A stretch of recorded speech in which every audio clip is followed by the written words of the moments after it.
Assalamualaikum warahmatullahi wabarakatuh.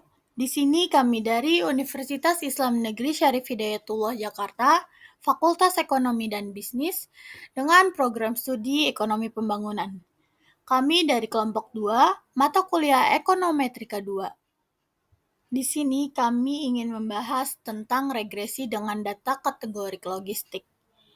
Sebelumnya kami ingin mengucapkan terima kasih kepada dosen pengampu Ekonometrika 2, yaitu Bapak Rizkon Halal Syah Aji, MSI, PhD. Di sini saya tidak sendiri. Perkenalkan, nama saya Naila Surya Nirwana dengan NIM akhir 003, serta rekan saya yaitu Adialita Atiana Makfiroh dengan NIM akhir 004, dan ada Aisyah Oktaviani dengan NIM akhir 005, dan yang terakhir ada Arini Maila Zahra dengan NIM akhir 006. Tanpa berlama-lama lagi, kita langsung masuk ke pembahasannya sebagai berikut. Selanjutnya adalah latar belakang dari materi regresi logit. Dalam dunia penelitian sosial, ekonomi, kesehatan, dan ilmu perilaku, banyak fenomena yang tidak dapat dijelaskan dengan pendekatan regresi linear biasa karena variabel dependen yang digunakan bersifat kategorik atau biner. Misalnya, kebutuhan seseorang untuk membeli atau tidak membeli suatu produk, memilih layanan tertentu, atau hasil tes kesehatan positif atau negatif. Situasi seperti ini memerlukan metode analisis yang dapat menangani hasil berupa dua kategori, misalnya iya atau tidak, sukses atau gagal, setuju atau tidak setuju, sehingga dibutuhkan pendekatan yang lebih sesuai, yaitu adalah regresi logit.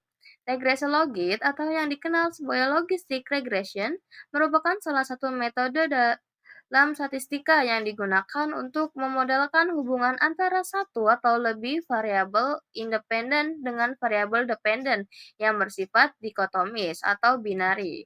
Metode ini menjadi sangat penting karena mampu memperkirakan probabilitas terjadinya suatu kejadian berdasarkan kombinasi dari beberapa variabel prediktor. Kemampuan regresi logit dalam mengatasi keterbatasan regresi linear pada data kategorik membuatnya banyak digunakan dalam berbagai disiplin ilmu. Nah, tujuan dari pemaparan ini adalah untuk memberikan pemahaman yang menyeluruh mengenai konsep dasar regresi logit, terutama dalam konteks analisis data kategori. Melalui pemaparan ini juga diharapkan dapat memahami secara konseptual bagaimana sih regresi logit bekerja, termasuk struktur model, fungsi yang digunakan, serta karakteristik data yang sesuai untuk dianalisis dengan metode ini. Selain itu, presentasi ini juga bertujuan untuk menjelaskan asumsi-asumsi penting yang mendasari penggunaan model logit agar hasil analisis dapat diinterpretasikan secara tepat dan akurat. Tidak hanya terbatas pada teori, materi ini juga nantinya akan dilengkapi dengan contoh dan penerapan praktis. Dengan demikian, pemaparan ini diharapkan dapat memperluas pemahaman terkait metode statistik yang relevan dalam pengolahan data kategori. Pengertian data kategorik. Data kategorik adalah jenis data yang digunakan untuk mengelompokkan objek ke dalam kategori berdasarkan karakteristik tertentu, bukan berdasarkan angka kuantitatif. Data ini tidak bisa diukur dengan angka secara langsung, tetapi menunjukkan klasifikasi atau label seperti jenis kelamin, warna favorit, atau status pernikahan. Data kategorik ini terbagi menjadi dua jenis. Yang pertama itu data nominal, yaitu data tanpa urutan seperti agama atau warna mata. Sedangkan yang kedua itu ada data ordinal, yaitu data yang memiliki tingkatan seperti tingkat kepuasan atau jenjang pendidikan. Nah, dalam analisis statistik, data kategorik biasanya disajikan dalam bentuk frekuensi, persentase, atau grafik seperti diagram batang dan pie chart. Untuk melihat hubungan antar variabel kategorik, digunakan uji statistik seperti chi-square. Pembahasan selanjutnya definisi regresi logit. Apa sih regresi logit itu? Regresi logit atau dikenal juga sebagai logistic regression adalah metode analisis statistik yang digunakan untuk memodelkan hubungan antara satu atau lebih variabel independen dengan variabel dependen kategorik yang bersifat biner. Artinya, dari sifat biner ini itu hanya memiliki dua kemungkinan. Misalnya ya atau tidak, lulus atau tidak, dan sukses atau gagal. Berbeda dengan regresi linear yang memprediksi nilai kontinu. Regresi logit ini memprediksi probabilitas dari suatu kejadian. Probabilitas ini kemudian diubah menjadi bentuk logaritma peluang atau logouts melalui fungsi logit. Hal ini memastikan bahwa nilai prediksi selalu berada di antara 0 dan 1. Contoh penggunaan. Yang pertama itu memprediksi kemungkinan seseorang membeli produk berdasarkan usia dan pendapatan. Yang kedua, memprediksi peluang pasien sembuh berdasarkan jenis pengobatan dan kondisi awal. Regresi logit sangat berguna ketika variabel hasil yang dianalisis tidak bersifat numerik kontinu, melainkan berbentuk keputusan atau kategori yang saling eksklusif. Baik, sekarang kita masuk ke bagian inti dari regresi logistik, yaitu fungsi logit. Nah, bagian ini sangat penting karena fungsi inilah yang memungkinkan kita menganalisis hubungan antara variabel dependen biner yang hanya memiliki dua nilai, 0 dan 1, dengan satu atau lebih variabel independen. Dalam regresi logit, yang kita modelkan adalah probabilitas terjadinya suatu kejadian. Namun prosesnya tidak dilakukan secara langsung karena kita tahu bahwa probabilitas itu dibatasi antara 0 sampai 1. Sedangkan model regresi membutuhkan nilai kontinu yang tak terbatas. Jadi solusinya adalah dengan menggunakan fungsi logit. Fungsi ini mengubah nilai probabilitas menjadi bentuk logaritma dari ODDS atau dalam bahasa sederhananya perbandingan antara peluang dan resikonya. Nah, di sini ada bentuk rumus matematisnya. Rumus ini bisa kita pecah jadi beberapa bagian. Pertama, P itu adalah probabilitas bahwa suatu kejadian terjadi. Misalnya seseorang membeli produk atau tidak. Lalu itu kita sebut sebagai ODDS, yaitu rasio peluang terhadap tidak terjadinya. Kalau kita ambil logaritmanya, maka hasilnya adalah logit dalam kurung P, atau biasa disebut juga sebagai log ODDS. Selanjutnya, di sisi kanan rumus terdapat beta 0 hingga beta K sebagai koefisien regresi, dan X1 sampai XK sebagai variabel independennya.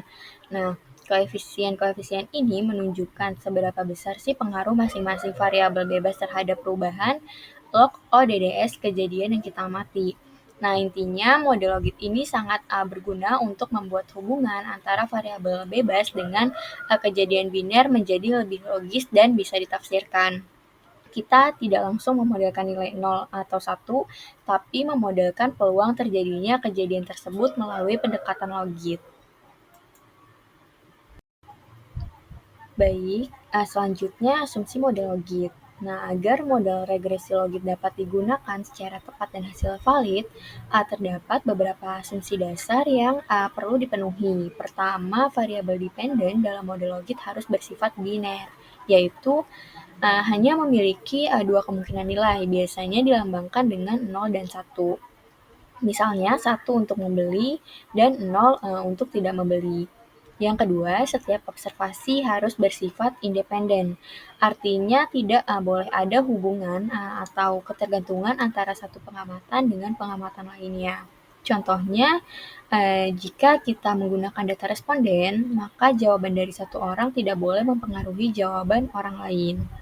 Yang ketiga, model logit mengasumsikan bahwa tidak terjadi multikolonialitas antar variabel independen. Artinya, variabel-variabel X yang digunakan dalam model tidak boleh saling berkorelasi secara kuat. Jika terjadi multikol, maka hasil estimasi koefisien bisa menjadi tidak stabil dan sulit diinterpretasikan. Oleh karena itu, penting untuk melakukan uji korelasi atau variance inflation factor sebelum membangun model. Yang terakhir, model logit perlu dikalibrasi dan diuji kecocokan modelnya atau goodness of it. Ini bertujuan untuk memastikan bahwa model ini tuh dapat memprediksi dengan baik dan sesuai dengan data yang digunakan. Pengujian dapat dilakukan dengan menggunakan statistik seperti nilai pseudo R-square. Kemudian yang selanjutnya ada perbedaan dari logit vs probit. Yang pertama adalah fungsi distribusi dari regresi logit, yaitu menggunakan distribusi logistik kumulatif, sedangkan regresi probit menggunakan distribusi normal standar kumulatif. Yang artinya keduanya ini memodelkan probabilitas, tapi cara menghitungnya berbeda. Logit pakai fungsi logistik, sedangkan probit pakai fungsi normal. Yang kedua adalah interpretasi koefisien.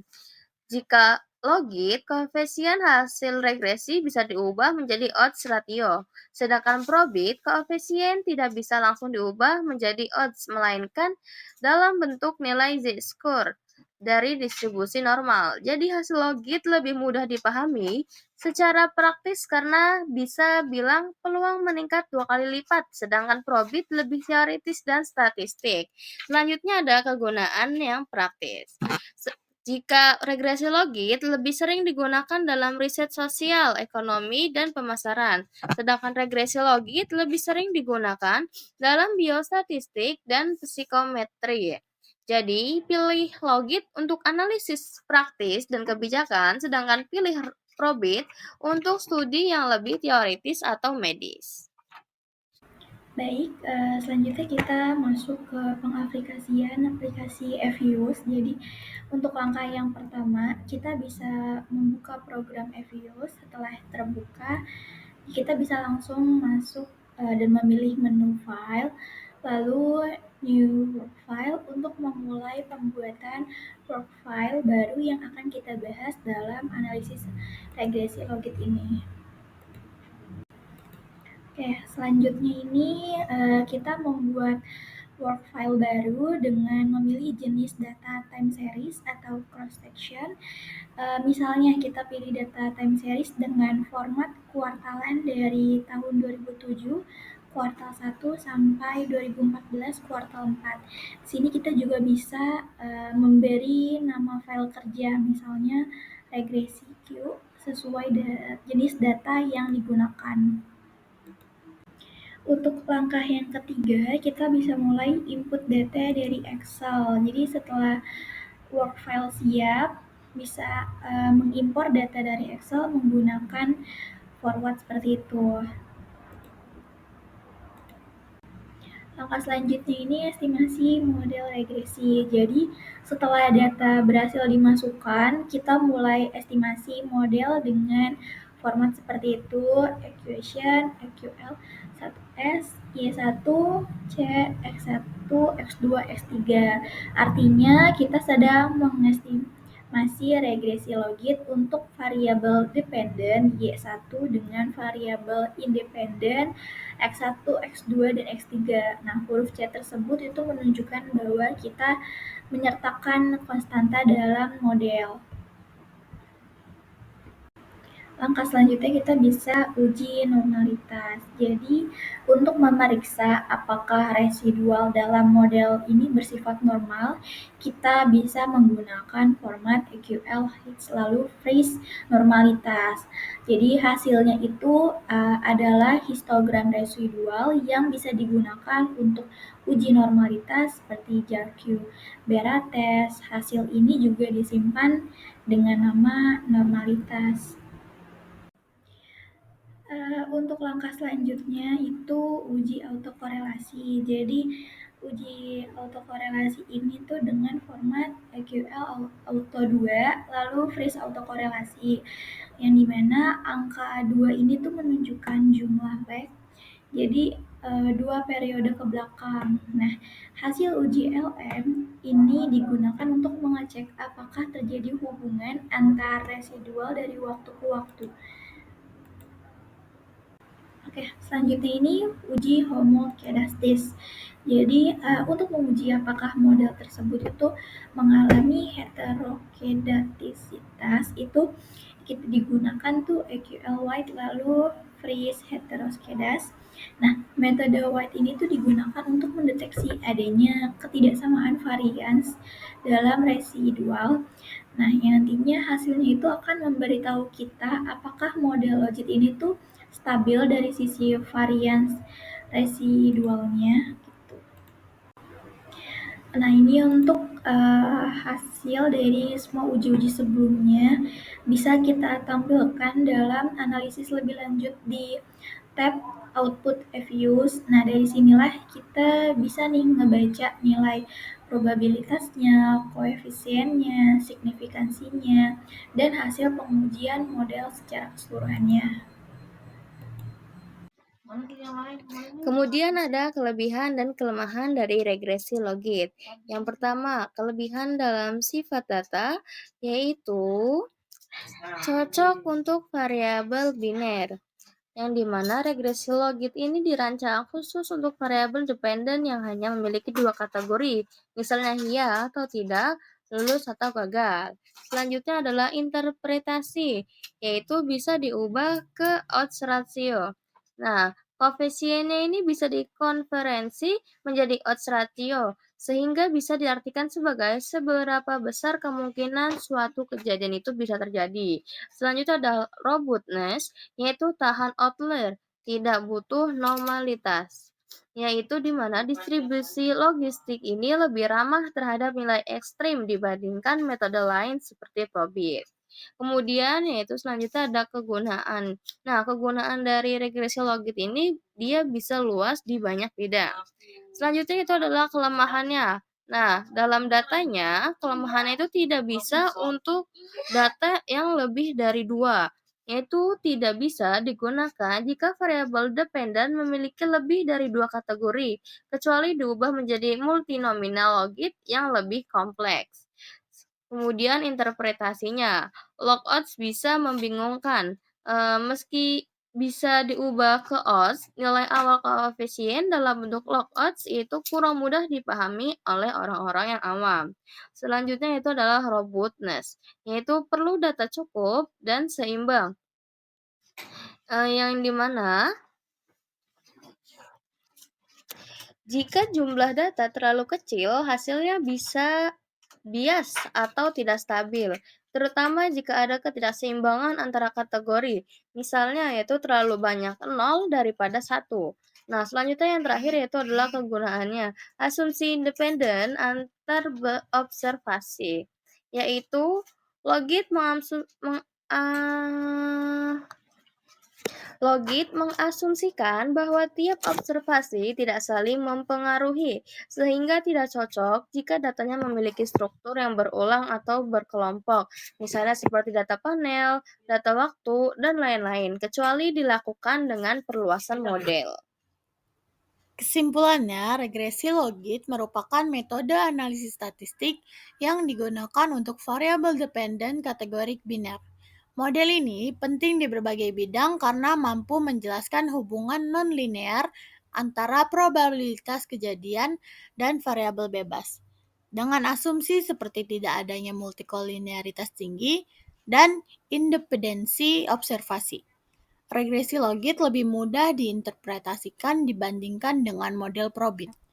Penggunaan software seperti FUs membantu proses analisis, namun pemahaman terhadap kelebihan atau seperti kemampuannya menangani data biner dan keterbatasannya misalnya sensitif terhadap outlier tetap diperlukan agar model ini dapat digunakan secara efektif.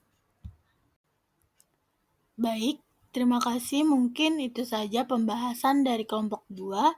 Semoga video ini dapat bermanfaat bagi semuanya. Kurang lebihnya mohon maaf.